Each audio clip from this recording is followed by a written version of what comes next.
Yang pertama berkaitan dengan candlestick atau karakter candle ya, atau karakter candle. Di dalam karakter candle yang akan kita baca nanti, pertama adalah sumbu bodinya ya, atau badan candle. Atau ini istilahnya adalah momentum, mewakili dari pelaku yang cukup dominan ya. Momentum ini adalah pelaku yang dominan. Yang kedua adalah rejeksi atau sumbu atau penolakan ya. Ini melambangkan penolakan atau tidak mau dengan harga yang terlalu tinggi atau terlalu rendah. Yang ketiga adalah rasio. Ini dulu kalau kita membaca nanti karakter candle. Selanjutnya yang keempat ada high low. Ya, ada 4 yang paling utama di dalam baca pergerakan candle ya. Jadi karakter candle yang terbentuk terakhir seperti apa, beberapa hari sebelumnya juga seperti apa, nanti kita baca. Di situ yang memberikan petunjuk, karena dampak pengaruh yang sangat besar itu di histori yang terdekatnya. Pasar selalu akan meninggalkan jejak yang akan menjadi petunjuk ke depannya.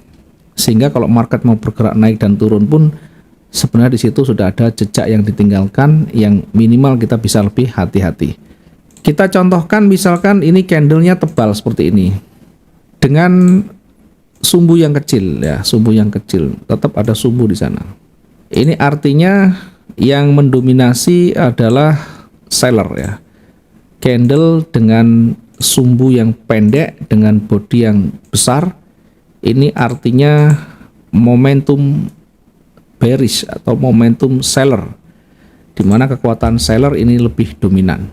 Termasuk ketika warnanya hijau yang tebal. Walaupun ada penolakan, ada sumbu, tetapi kita lihat rasionya antara sumbu dengan body seperti apa. Kalau masih didominasi oleh bodinya yang tebal, maka bodinya ini warna apa? Kalau warna hijau artinya bullish masih kuat ya. Banyak pelaku pasar yang lebih cenderung membeli ya. Sehingga ini potensinya masih akan bergerak naik. Kemudian beda lagi ketika kondisi marketnya seperti ini ya. Ketika kondisi pasarnya ini seperti ini ya. Dengan posisi sumbu yang panjang di bawah. Maka ini menunjukkan hal yang berbeda dibanding dengan candle sebelah kiri. Yang kita baca nanti bodinya, kemudian sumbunya. Sumbu atas bawah kita lihat. Yang di atas bagaimana? Oh, di atas kecil, pendek. Bodinya pendek, sumbunya jauh lebih panjang. Semakin panjang sumbunya, maka penolakan itu semakin besar. Di mana posisi sumbunya? Di bawah. Itu artinya tekanan ke atas, penolakan ke atas kuat. Sehingga berpeluang candle berikutnya atau harga berikutnya itu masih berpeluang akan bergerak naik. Apakah pasti seperti itu? Ya tidak, ini minimal ada petunjuk dulu. Karena nanti kita lihat secara utuh, secara menyeluruh yang kita lihat dari banyaknya indikasi candle-candle terdekatnya. Kemudian perhatikan high dan low-nya ini. Ada high dan low. Candle yang berjajar, kemudian high dan low-nya menuju ke atas, berarti trennya cenderung naik. Kalau high dan low-nya menuju ke bawah, berarti cenderung turun. Ini untuk membaca karakter candle. Yang selanjutnya, yang kedua adalah struktur. Nah, struktur ini adalah gabungan beberapa atau banyak candle yang membentuk satu pola ya. Apakah seperti ini? Nah, ini namanya struktur. Yang kita amati nanti yang terdekat dari running. Runningnya itu di sini misalnya. Maka yang terdekat di sini, di sini yang terdekat, yang banyak mempengaruhi. Karena ini sudah turun dan ini sampai di sini turun, maka inilah yang menjadi perhatian kita di sini.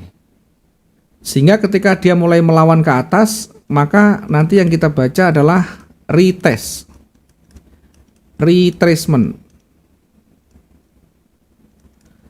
Retest ini menguji level. Retracement ini menguji area 50 sampai 61,8%. Kalau kita menggunakan Fibo, kalau kita tidak menggunakan Fibonacci manual, maka hanya menguji 50% saja. Sehingga tidak bisa serta-merta candle terakhir itu jadi patokan. Ya, kita nanti lihat secara strukturnya. Kemudian dari sisi kiri misalnya, ini kita perhatikan ada level. Ini walaupun tidak satu garis, maka ini adalah resisten. Sehingga ketika dia naik kita uji di sini.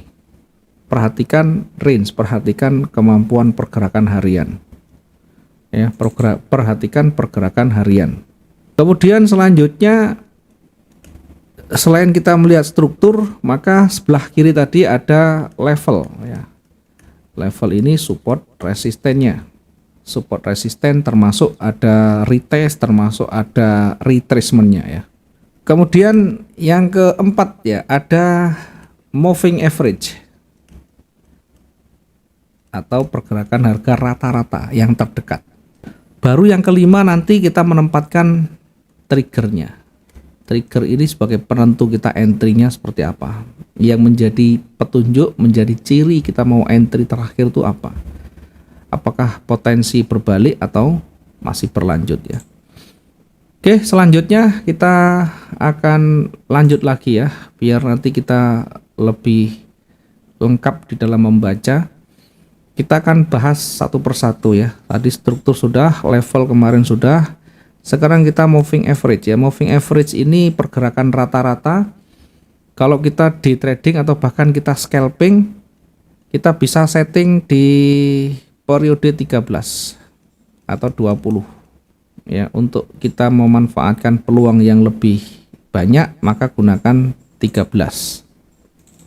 Contoh begini, dari time frame H1 kita bisa turunkan ke M15. Dari time frame H1 kita bisa turunkan di M15 untuk melihat peluang-peluang yang ada di sana. Kemudian masukkan indikator trend, kemudian moving average-nya masukkan standar saja, angka 13. Kemudian moving average-nya simple, kemudian pilih yang close, warnanya silahkan disesuaikan. Oke, seperti ini. Ini untuk membantu mengkonfirmasi ya. Sehingga ketika dia datar seperti ini, itu artinya masih di fase konsolidasi ya. Fase ini adalah kita menunggu dulu sampai ada petunjuk lanjutan ya. Petunjuknya apa? Mulai ada yang cross, mulai ada yang melewati. Apakah di atas atau di bawah? Minimal ada yang melewati ya. Oh, ini ternyata melewati, dan melewatinya pun masih datar, berarti kita kurang kuat. Tunggu satu lagi di sini. Nah, baru setelah di sini akan lebih kuat terlihat posisi seller. Minimal petunjuk. Selanjutnya tetap kita menggunakan H1 lagi untuk melihatnya nanti ya. Ternyata di H1 pun posisinya bergerak ke bawah.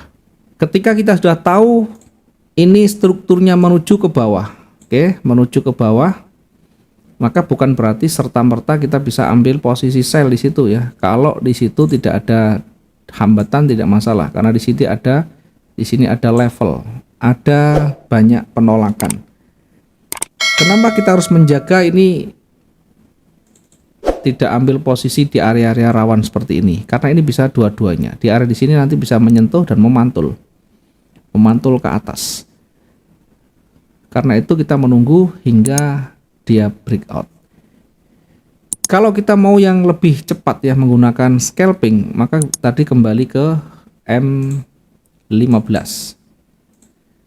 Di M15 nanti akan ketemu petunjuknya ya. Di M15 kita akan melihat di situ. Sama halnya di H1.